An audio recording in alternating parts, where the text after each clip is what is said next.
อ้เบิ่งคักดูบ่แม่นนะโอ้อะไรโบลีตัวนี่เนาะไปเห็นหน้าหลายมือเลยคิดในใจกินฮอดอยู่แต่โอ้ยบ่ได้อยู่เฮือนเลยมีแต่ไปตลอดเลย มักกินบ่เจ้ากะ มักแหละ คันว่ามีซี่โครงหมูนี่เจ้าแกงเป็นบ่ แกงเป็นเนาะคันมันมีกระดูกผอม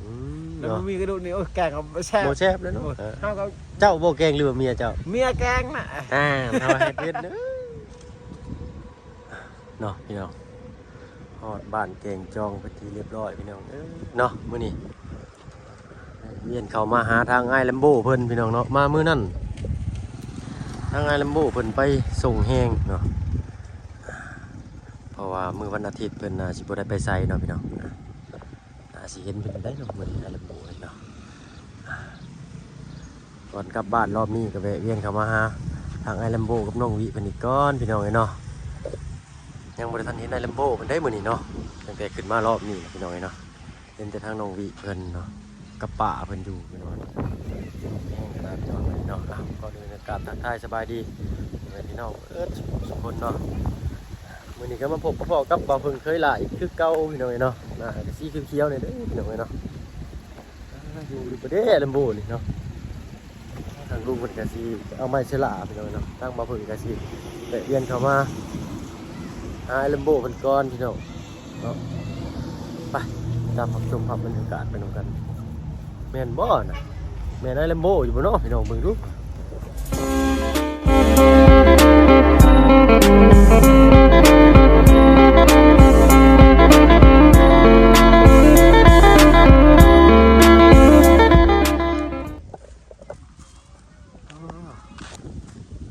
ไอ้ลัมโบอยู่บ่ปะ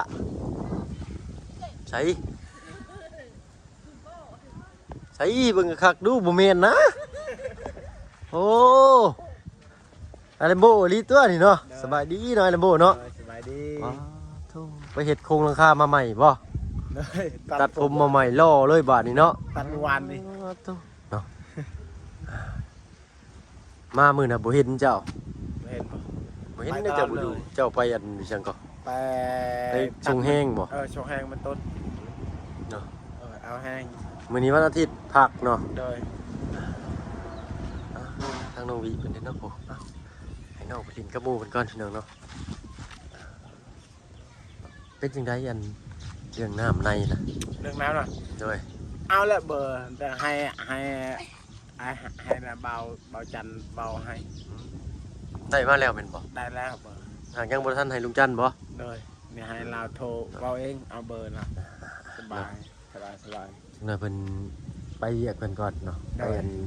เอาไม้โอ้เสียงเพลงดังมาฮอดพี่น้องเอ้ยไปเอามานั่งเว้ากันอยู่ตั้งอยู่เตียงพี่เนาะบ่ได้เห็นแต่ลายมือเลยคิดฮอดได้บ่ไอ้ลัมโบจ้อยอยู่ไปตลอดเลยไปสบายดีเนาะทางป้าเพิ่นเนาะโดยเนาะไปยังกินข้าวมื้อนี้กินชิ้นหมูเลยบ่บุญให้บ่บุญชลวันบ่เลยบ่บุญบ้านป่าหรือบ่บุญชลวันเอ้าชื่อมามื้อนั้นนั่นบ่โดยเนาะอากาศก็สิเย็นๆแน่มื้อนี้เนาะจะจื้อบ่ได้พี่น้องเนาะลัมโบปาจารย์คันให้นี่ชงระบบแบบชงผู้หญิงโอ้ส่งผู้หญิงเนี่ยได้นี่เท่ได้นี่เนาะโอ้เบิ่งข้างๆดูเนาะโอ้ก็เดินส่งเสียงพี่น้องเนาะซ้ำส่งทหารเพิ่นเนาะนายยังกินข้าวมื้อชิ้นหมูครับเรากินดื่มพี่น้องเนาะขออภัยหลายๆป้าอันมามื้อนั้นก็เอาเสื้อผ้าให้คือบ่ใส่เสื้อใหม่นะป้ากินข้าวก่อนจังสิใส่เอ้าผู้บ่าวก็บ่เห็นแน่เนาะว้าวผู้บ่าวบ่เห็นได้สิได้เนาะ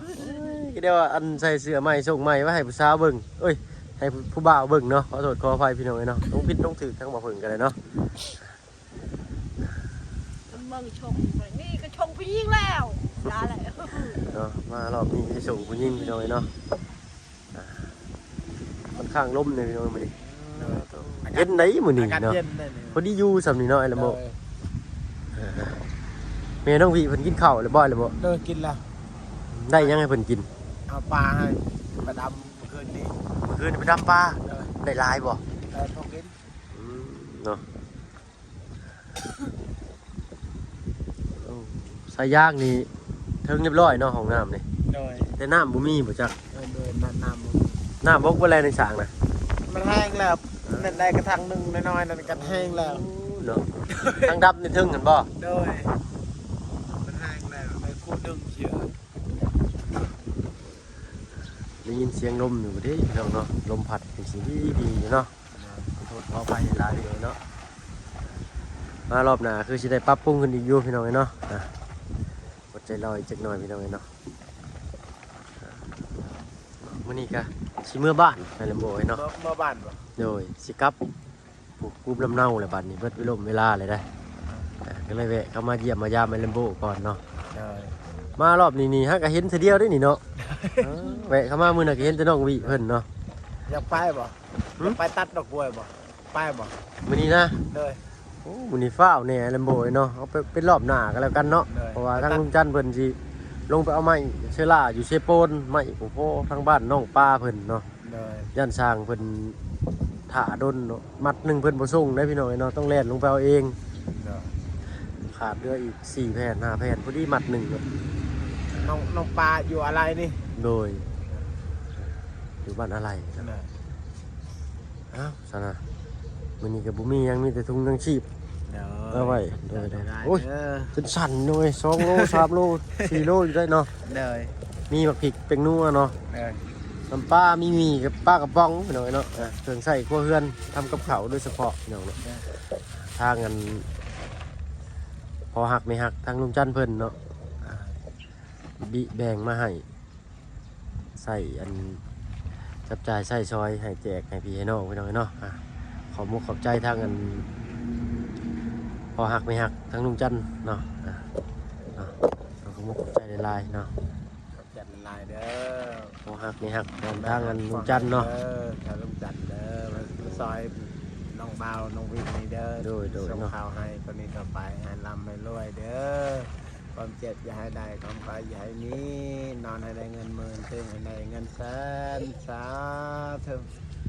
ถูกเนาะ เด้อ มวนเขาจ่อยพี่น้อยเนาะเนาะเป็นของทางกันพอหักไม่หักทางลุงจันทร์เพิ่นเนาะโอ้บ่ตกบ่อนะบ่ยันตกบ่อนะเนาะลงมาแบบละ เนาะเพิ่นชินแหล้วพี่น้อยเนาะ เด้อ ทางอันมื้ออื่นนี่คือว่าขึ้นเพื่อนนั่นทางอันน้องแพนบ่ โดยมือนี่ขึ้นน้องแฟนนะมือ เพิ่นมาเอิ้นอยู่บ่ ยังบ่เห็นเราเห็นเรากะหาก็ไปเห็นเรากะ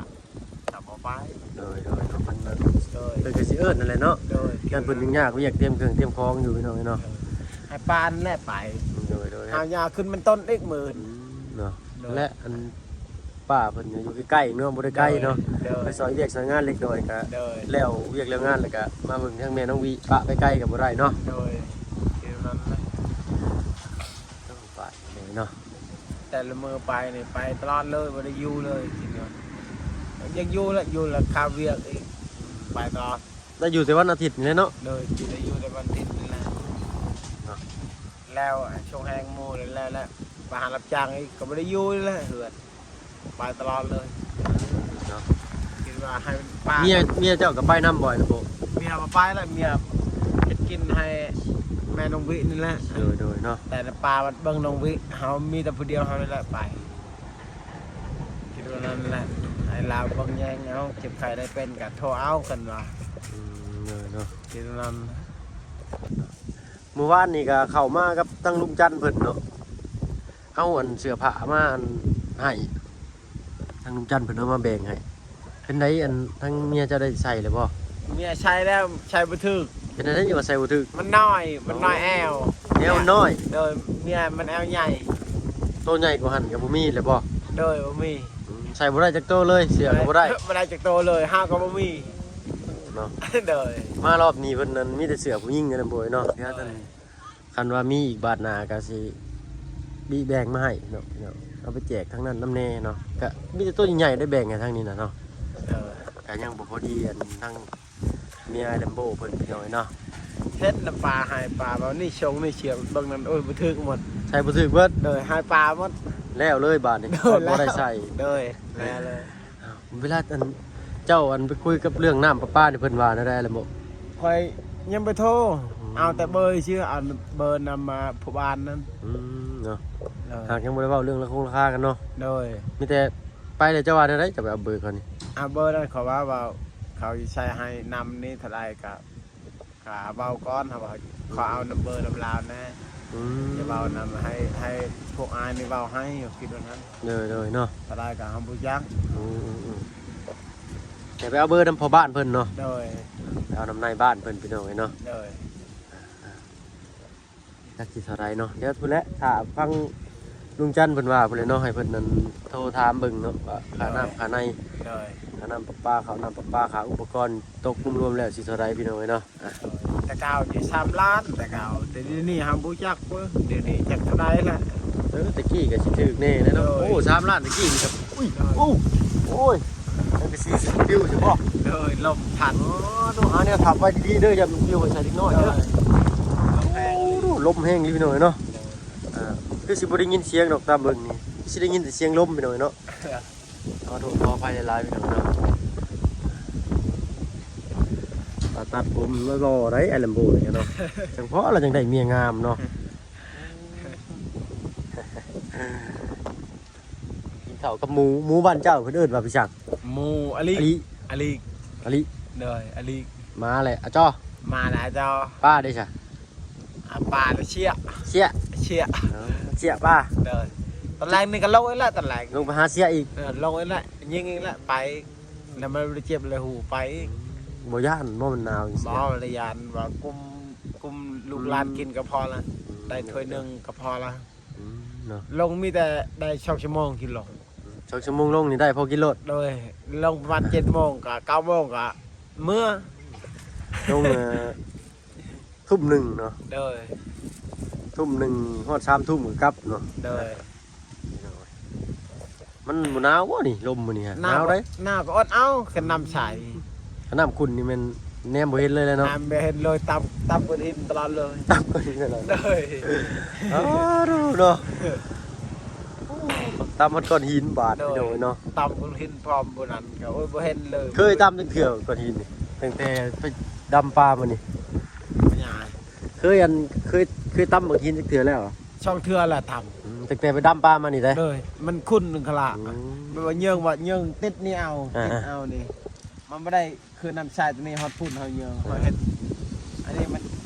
ไก่เลย ใกล้มันเนี่ย เลย หลีกบ่ทันเลยเนาะ ดีกว่าทันหน้านี่แหละ โอ้ย ตำ เอ ขึ้ อ นตำขึ้น เงือขึ้นคืนยันแก้วมันแตก แตกแล้วยัง ยังมันแตก เนาะ ปีกายน่ะก็แตกแล้วช่องอันแล้วแตก ไปซื้อมาอันเท่าไหร่ลำโบ อัน50 อัน50 เลย ไปซื้ออยู่นี่ใช่ฮะ ชื่อ50 ชั่วโมงนี่ เป็นห้านอันห้านเวียดห้านจีนนี่ป่ะ โดย5 จีน โดย รับ เนาะ จ้างเอาก็ชื่อเอาแบบรับจ้างมือแชร์เอาก็50กับชื่อเอาจากใด ขับจ้างมามือละแสน โดย ไปซื้อเครื่องทำมาหากิน50เรือ50 เดือ50 เนาะยังไง โดยแบบเมียบ่ให้ คันชื่อแนวอันมาหาอยู่หากินนี่เมียบ่ให้ บ่ให้เขียนชื่อบุรีก็บ่ให้ลินบุรี ชื่อจะสูบป่ะ โดยเลยชื่อชุบนี่ก็ดุชุบดุบ่ชุบแบบนี้เหรอมีก็ชุบบ่มีก็บ่ชุบ บ่ได้เห็นมันสูบยาได้พี่น้องนะบ่ได้สูบบุหรี่ได้ไอ้ลำโบเพิ่นเนาะเห็นเดือนนึงอยู่ดอกเนาะตอนนั้นมือเงินจงใช้ยาสูบอันเพิ่นเอามาซอยงานมือขึ้นเฮือนน้องวิมาแต่ละเทื่อก็บ่ได้เห็นเพิ่นสูบคือสูบยาดอกเนาะ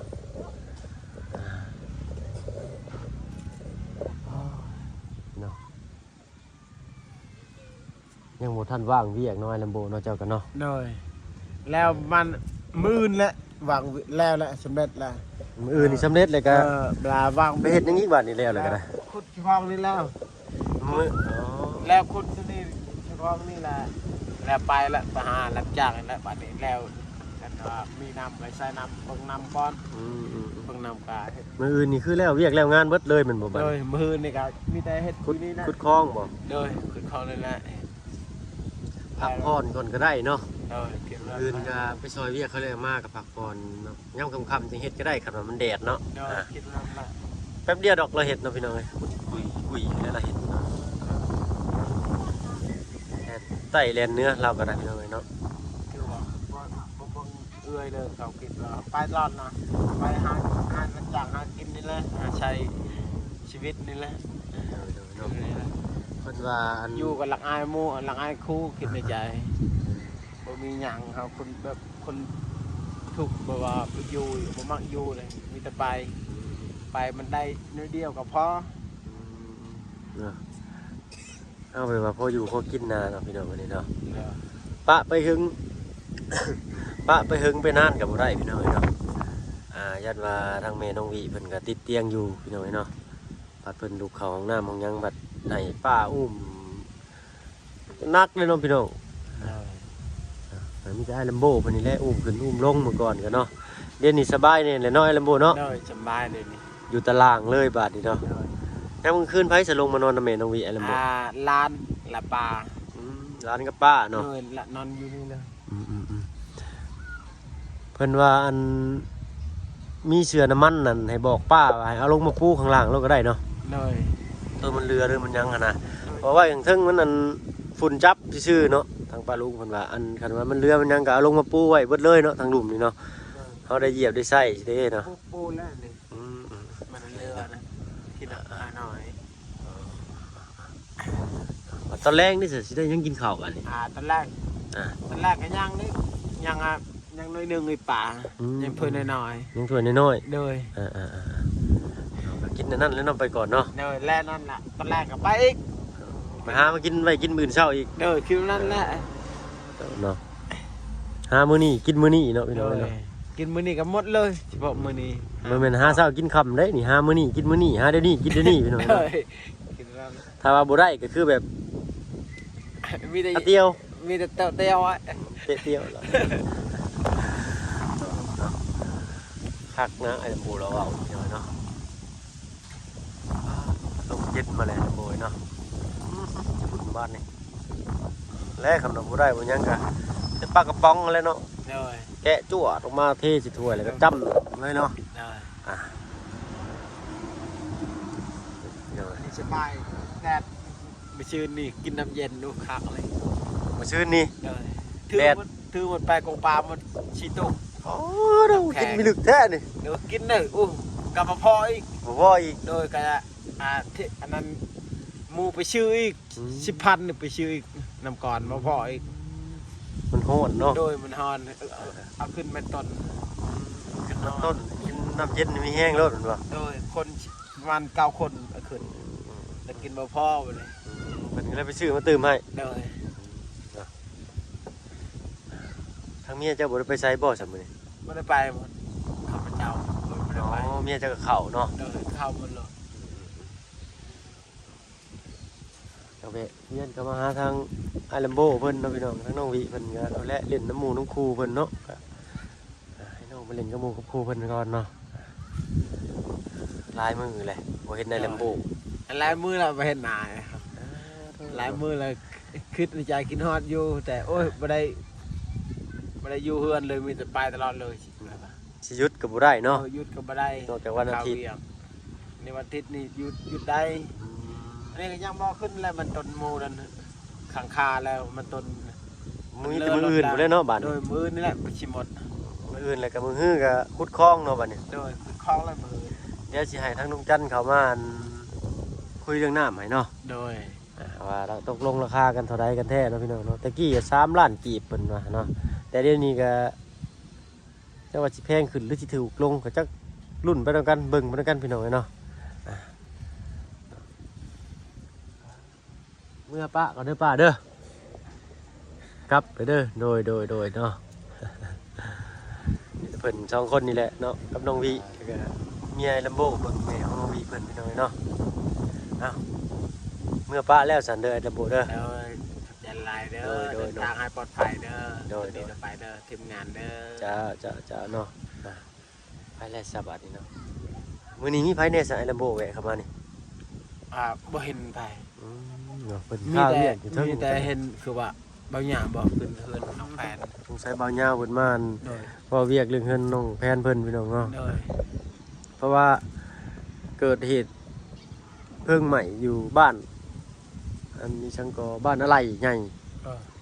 ไฟใหม่ได้ เอาไปไม้เฮือนไป ไฟใหม่เฮือนอันท่านค่าญาติพี่น้องของน้องไส้เพิ่น โดย ใหม่เบิดเลยเข่าเศร้ากระสอบข่าวสาร มูด ตัดเสียดายว่าเนาะอะไรเนาะแต่ผู้มีไฟอยากให้มันเกิดขึ้นพี่น้องเนาะฮะแต่ก็มีป้าลุงเพิ่นบอกว่าบักมี่นี่เป็นบักมี่ผาย เออ บ่เป็นบักมี่หนังเนาะบักมี่ผายมันสิเป็นเร็วๆหรือว่าเร็วๆหั่นเนาะ นั่นแหละมันมีเฮาเอิญว่ามันมีเปื่อยเฮาเอิญ บักมี่เปื่อย เดี๋ยวกินกับบ่แซ่บ ต้องมีแต่